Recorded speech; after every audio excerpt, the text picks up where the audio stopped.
let's talk about the most intense exercise that you're not currently doing. And I'm sure that some of you are like, oh, that must be CrossFit, right? Or that must be Orange Theory, or that must be F45, or OCR, right? Obstacle course racing, or ultras, right? Or triathlons.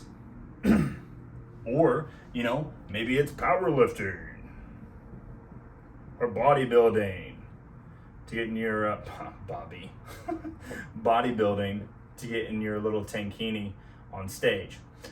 It's actually none of those. What it is unilateral work, offset load work. So using single arm or single leg work, okay? What we are going to do in this video is talk about how you're gonna get rid of a barbell, okay? So we're gonna take the barbell, right?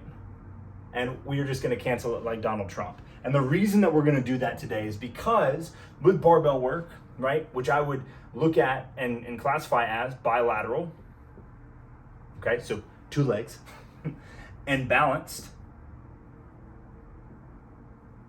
okay? And you could argue the balance part because you could look at Smith machines or cables or something else being more balanced. But for sake of argumentation today, we're gonna be talking about doing unilateral work, offset load work, single arm, single leg, etc., and about the implements that we can use to get away from what is balanced that is hiding what we're doing on a day-to-day basis.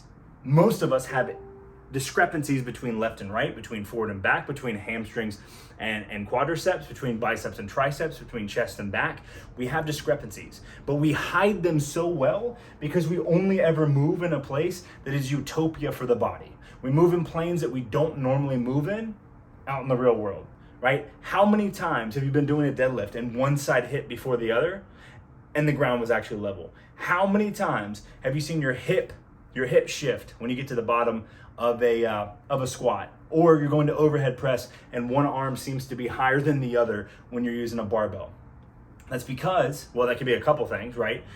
One side could be over tight, right? You could have one muscle group pulling on another. You could also just be weaker in one than the other. You could also have had injury and movement patterns be different. But like for ease of conversation, if we take out the obvious exceptions, the more that you're using balanced and bilateral movements, right, and implements, so our Smith machines, our barbell, and then also cables and machines that are on a track, the less you're going to be able to find out where your deficiencies are side to side, or front to back, or in muscle group specific places. And the reason that is because this stuff hides it, right? So if you're using a shortened, right, you're using a shortened range of motion, right, or controlled, let's say, controlled ROM with a chest press, right, that is like an upright chest press, right, a seated upright chest press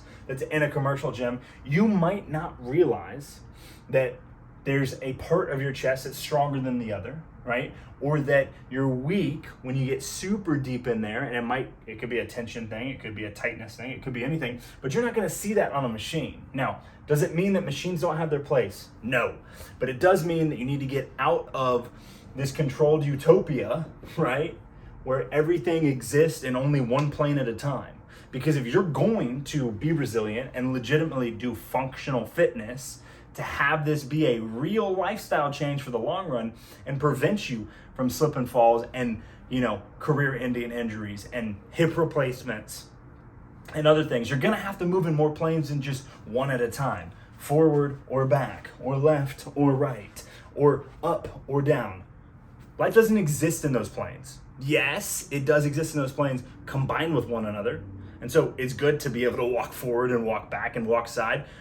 But at the end of the day, when you slip and fall down the stairs, that's in multiple planes at the same time. So my recommendation is that you up the intensity by switching out your implements, okay? And switching out similar movement patterns, but switching out implements and switching out the foci every now and again.